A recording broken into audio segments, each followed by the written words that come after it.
Hello, இன்னைக்கு நம்ம வீடியோவில் எங்கள் ஊருக்கு பக்கத்தில் இருக்கிற கேஆர்பி டேமை பற்றி பார்ப்போம். இந்த டேமுக்கு என்ட்ரன்ஸ் ஃபீயாக ஒரு பர்சனுக்கு 5 ரூபீஸ், காருக்கு 20 ரூபீஸ் சார்ஜ் பண்ணாங்க. இங்கே நீங்கள் ஒரு 2 to 3 ஹவர்ஸ் நல்ல டைம் ஸ்பெண்ட் பண்ணலாம். இங்கே குரங்குங்க அதிகமாக இருக்குது. அதனால் சின்ன பசங்க கையில் ஏதாவது சாப்பிட வச்சுருந்தாலோ இல்லை கையில் நாம் ஏதாவது ஸ்நாக்ஸ் மாதிரி ஐட்டம்ஸ் வச்சுருந்தாலோ அதை பறிக்க பார்க்குது. கொஞ்சம் பார்த்து இருக்கணும். இங்கே ஒரு பக்கம் டேம் வியூ, ஒரு பக்கம் பார்க் வியூ, இன்னொரு பக்கம் மவுண்டன் வியூ. பார்க்கவே ரொம்பவுமே அழகாக இருக்கும். இங்கே Krishna statue, Radha statue, Avvaiyar, Athiyaman statue, முல்லைக்கு தேர் கொடுத்த பாரிவேந்தன் ஸ்டாச்சு போல் நிறைய ஸ்டாச்சுஸ் இங்கே இருக்குது.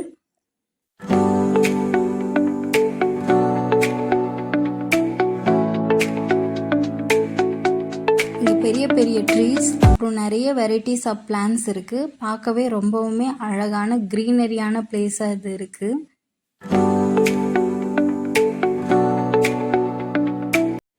இங்கே அங்கங்கே குட்டி குட்டி வாட்டர் ஃபால் செட்டப்பும் அப்புறம் ஃபவுண்டன் செட்டப்பும் பண்ணியிருக்காங்க.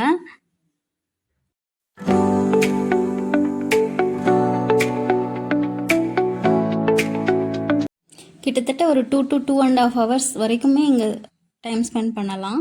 நீங்கள் வீட்டிலேயே சமைச்சு எடுத்துகிட்டு ஃபேமிலியாக இங்கே கூட சாப்பிட்லாம். இல்லைனா இங்கே டேமுக்கு வர வழியிலேயே நிறைய ஹோட்டல்லாம் இருக்குது.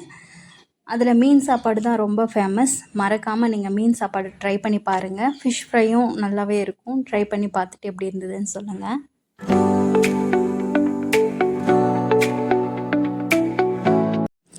இங்கே பார்க்குள்ளவே ஒரு மினி ஜூ மாதிரி இருக்குது. அதில் ஒரு 10 to 15 வரைக்கும் மான் இருக்குது.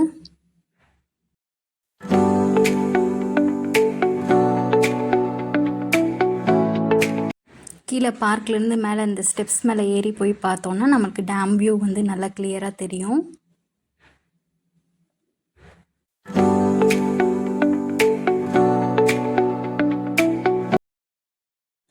இந்த டேமுக்கு தண்ணி கர்நாடகாவிலேருந்து வருது. இங்கே இருந்து தண்ணி தென்பெண்ணை ஆறு வழியாக அதர் டிஸ்ட்ரிக்ஸ்க்கு கவர் ஆகுது. ஆற்றுல நிறைய பேர் குளிச்சிட்டு இருந்தாங்க.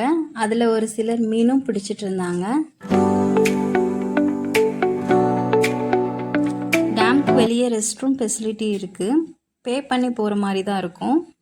ரொம்ப க்ளீனாலாம் இருக்காது, ஓரளவுக்கு ஆவரேஜாக இருக்கும். இங்கே ஒரு முனீஸ்வரர் கோயில் கூட இருக்குது. நாங்கள் போன அன்னைக்கு யாரோ அங்கேயே சமைச்சு பூஜை செஞ்சு சாப்பிட்டுட்டு இருந்தாங்க. இந்த டேம் காமராஜர் பீரியடில் பில்ட் பண்ணாங்க. இதுதான் டேமோட கேட் வியூ பாயிண்ட்டு. இந்த பெரிய கேட்ஸ் எல்லாம் க்ளோஸ் பண்ணியிருந்தாங்க. மோஸ்ட்லி ரெயின் சீசனில் தான் இது ஓப்பன் பண்ணுவாங்க. ரொம்ப தண்ணி அரைஞ்சிருக்கும் போது தான் ஓப்பன் பண்ணுவாங்க. இப்போதைக்கு இந்த சின்ன கேட் வழியாக தான் தண்ணி போயிட்டு இருந்தது. இது ஒரு நல்ல ஒரு பிக்னிக் ஸ்பாட்டாக இருக்கும். வீக்கெண்ட்ஸில் ஃபேமிலியோட டைம் ஸ்பெண்ட் பண்ணுறதுக்கு பெஸ்ட் டைம். இங்கே வர்றதுக்கு பார்த்தீங்கன்னா November to March, post monsoon டைமில் வந்தீங்கன்னா அந்த கேட் வியூஸ் எல்லாம் நல்லா தண்ணியெல்லாம் திறந்து விடும்போது பார்க்குறதுக்கு ரொம்பவுமே அழகாக இருக்கும். இவ்வளோ நேரம் இந்த வீடியோவை பார்த்ததுக்கு ரொம்ப நன்றி. உங்களுக்கு இந்த வீடியோ பிடிச்சிருந்தா மறக்காமல் லைக் பண்ணுங்கள், ஷேர் பண்ணுங்கள், சப்ஸ்கிரைப் பண்ணுங்கள். தேங்க்யூ. பாய்.